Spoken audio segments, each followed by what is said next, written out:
Alô, eu sou a doutora Eulália e durante 4 minutos a gente vai falar de um tema muito importante, que é a depressão.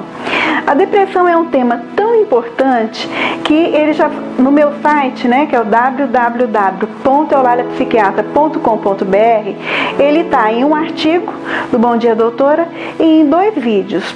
Um vídeo é só falando realmente sobre a depressão. O segundo já é sobre a depressão na mulher, de tão importante e de tão complexo que é esse assunto. A depressão, ela atinge qualquer pessoa. Já está provado que de 15 a 20% da população mundial, durante um período da vida, ela vai passar por uma depressão. Então, é uma coisa muito grave e muito comum. Tá? E existe um preconceito muito grande da depressão. As pessoas falam assim: é frescura, você não tem por que tá com essa depressão. E por que é importante? Porque a gente tem que fazer um diagnóstico precoce para começar um tratamento mais precoce possível. A depressão, ela é causada por vários fatores. O fator genético, o fator biológico, o fator psicológico e o fator social. O que isso quer dizer? O genético. Existe uma predisposição genética a quem tem um pai, a quem tem uma mãe que tem problema de depressão, ela também vir a ter depressão. O biológico são infecções que a pessoa tem, que a mãe tem durante a gravidez, Então isso tudo pode Pode contribuir para a formação da depressão.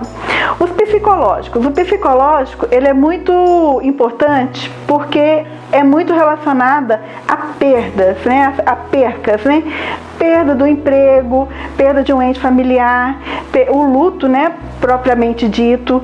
E isso tudo vai gerando esse complexo, essas causas, elas vão provocando a depressão nas pessoas. E a depressão, ela pode ser unipolar ou bipolar. O tratamento, basicamente, é o mesmo, tanto na unipolar ou como na bipolar. É claro que a bipolar a gente tem que usar também estabilizadores do humor, porque existe uma variação do humor, que é importante que nós saibamos. E que pare de haver tanto preconceito a respeito da unipolar como da bipolar. Hoje em dia, através dos grandes medicamentos, de medicamentos que têm efeito colateral mínimo, a gente pode ter um tratamento e uma sobrevida muito melhor, um prognóstico, Porque, infelizmente, a gente não tem cura de um problema psiquiátrico. O que a gente tem? Controle, Então, isso tudo aí, esse controle, isso aí vai fazer com que a gente tenha uma vida melhor. E a depressão, ela pode acontecer em qualquer momento da nossa vida.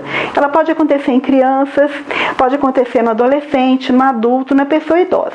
Na criança, uma vez um professor meu, há muito tempo atrás, me falou de um problema que estava acontecendo, em crianças que eram abandonadas pela família, e essas crianças, elas eram cuidadas por várias pessoas. E elas não tinham vínculo nenhum. Então isso daí, a falta de um vínculo, essas crianças desenvolviam uma depressão muito forte. E o que aconteceu? Eles perceberam isso e começaram a um cuidador só cuidar daquela criança. Então, uma determinada enfermeira, ela ficava ligada a uma criança, e aquilo ali, a criança se sentia cuidada, se sentia protegida e tinha menos problema psiquiátrico. Adolescente. Adolescente, por que é importante a depressão? Ela vem muito relacionada com o uso de droga, ela é um momento difícil, é um momento que exige-se uma definição profissional, toda aquela pressão em cima do adolescente, isso tudo pode gerar muita depressão. O adulto. Adulto, a gente o tempo inteiro, é preocupação com o trabalho, é preocupação com como é que vai ser, como é que eu vou pagar minhas contas, isso tudo que vai gerando quadro de depressão. E a depressão no paciente idoso. O idoso, a depressão se manifesta muito por perda do apetite. Então a gente tem que ter esse cuidado. E pensar também que a depressão ela pode acontecer também muito nas doenças clínicas, associada a problemas, por exemplo, de câncer, de derrame, isso tudo pode gerar muita depressão. Tá? Então vocês podem ir no meu site lá, que é o www.eulalipsiquiatra.com.br, porque lá vai estar o artigo no Bom Dia Doutora e 2 vídeos falando sobre depressão. Muito obrigada, eu estou contando com vocês aí para divulgar o nosso trabalho.